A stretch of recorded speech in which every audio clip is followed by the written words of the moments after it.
Viewers, ये किस्सा है आज से तकरीबन 3500 साल कबल का, जब दुनिया के कदीम तरीन मुल्क मिस्र पर फिरौन की हुकूमत थी। इस दौर में कदीम मिस्र का जो भी बादशाह बनता था इसे फिरौन कहा जाता था। इसी तरह रोम का बादशाह कैसर कहलाता था। मगर आज की वीडियो में हम उस फिरौन का जिक्र करेंगे जो हजरत मूसा कलीमुल्लाह के दौर में गुजरा था। ये वही फिरौन था जिसने नऊज़ बिल्लाह खुदाई का दावा करके खुदा को ललकारने की जुर्रत की थी। कदीम मिस्र के दूसरे बादशाहों की निस्बत ये फिरौन बहुत बदकिरदार और जालिम किस्म का हुक्मरान था।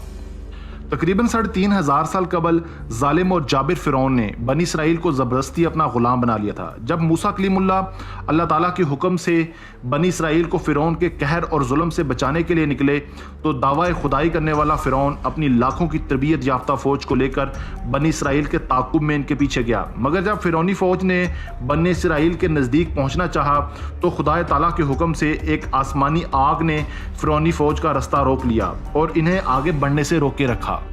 व्यूअर्स, बहर कुल्ज़म के किनारे पहुंचकर जब हज़रत मूसा कलीमुल्लाह ने अल्लाह ताला के हुक्म से अपना आसा मुबारक बहर कुल्ज़म में मारा तो इस हज़ारों लाखों फुट गहरे समंदर में खुश्की का एक बड़ा रास्ता नमूदार हुआ, जिसके बाद लाखों बनी इसराइल इस खुश्की के रास्ते गुजर गए। मगर जब फिरौनी फ़ौज ने इस रास्ते से गुजरना चाहा तो हुक्म इलाही से वो बहर कुल्ज़म आपस में फिर उसी तरह से मिल गया। यूँ फिरौनी फ़ौज फिरौन समेत इस अजीम समंदर के अंदर गर्क हो गई। नाज़रीन, बहसीयत मुसलमान हमारा अकीदा तो ये है कि फिरौन अपनी फ़ौज के साथ समंदर में ही गर्क हो गया था, मगर ईसाइयों और यहूदियों का अकीदा कुछ और है। इनके अकीदे के मुताबिक फिरौन चूँकि इस किनारे पर मौजूद था इसलिए डूबने से बच गया था और वो बाद में अपनी तबई मौत मरा था।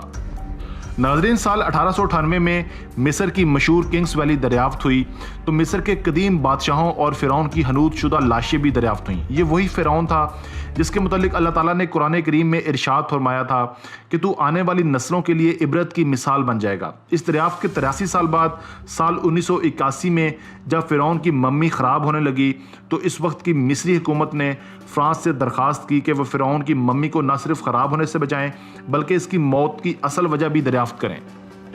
व्यूअर्स, इस तरह फिरौन की मम्मी को मिस्र से फ्रांस शिफ्ट किया गया। जब मम्मी फ्रांस एयरपोर्ट पर पहुंची तो इस वक्त के फ्रांसीसी सदर समेत फ्रांसीसी वज़रा, तमाम अफवाज के कमांडरों और फौजी दस्तों ने फिरौन की मम्मी को कुछ इस तरह से सलामी दी जैसे किसी अजीम कौमी हीरो को दी जाती है। इसके बाद फिरौन की मम्मी पर रिसर्च वर्क का बाकायदा आगाज़ हुआ जिसमें इस वक्त के माहिर डॉक्टरों ने शिरकत की, जिसकी सरबराही इस वक्त के अजीम और काबिल रिसर्चर मोरिस बुकाइल ने की। डॉक्टर मोरिस की रिसर्च के बाद इब्तदाई तौर पर यह रिपोर्ट पेश की गई कि मम्मी पर समुद्री नमक के वाज़ा ज़रात मौजूद हैं, जो इस बात का खुला सबूत था कि फिरौन अपनी तबई मौत मरने की बजाय समंदर के अंदर गर्क हुआ था और इसकी मौत की वजह समुद्री पानी था। इसके बाद इसकी लाश को समंदर से निकालकर इसकी मम्मी बना दी गई थी।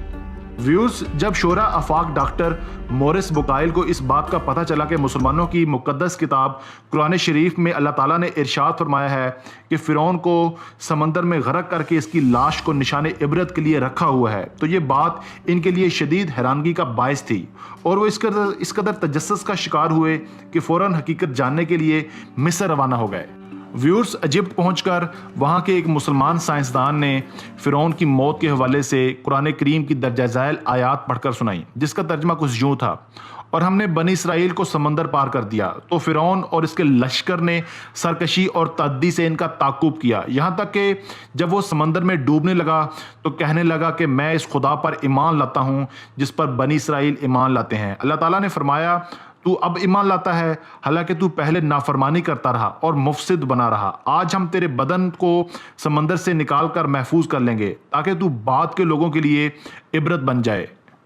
व्यूअर्स, इन आयात को सुनकर डॉक्टर मोरिस बुकाइल कहने लगे कि कुरान का नज़ूल फ़िरौन की मौत के 2000 साल बाद हुआ और इस वक्त से लेकर अब तक कोई फ़िरौन की मम्मी के बारे में नहीं जानता था, लेकिन कुरान ने फ़िरौन के बारे में जो पेशन गोई की थी वो आज नज़ूल कुरान के 1400 साल बाद फ़िरौन की मम्मी के माइक्रोस्कोपिक टेस्टों से बिल्कुल सच साबित हो गई है। दोस्तों, डॉक्टर मोरिस बुकाइल को इस सब सूरत हाल के बाद इतना अंदाज़ा तो हो ही गया था कि कुरान करीम नऊज़ बिल्लाह किसी इंसान का कलाम नहीं हो सकता, बल्कि ये बिलाशुबा दो जहानों को पालने वाले रब का कलाम है। इसके फ़ौरन बाद डॉक्टर मोरिस ने बड़े मजमे में कलमा पढ़कर इस्लाम कबूल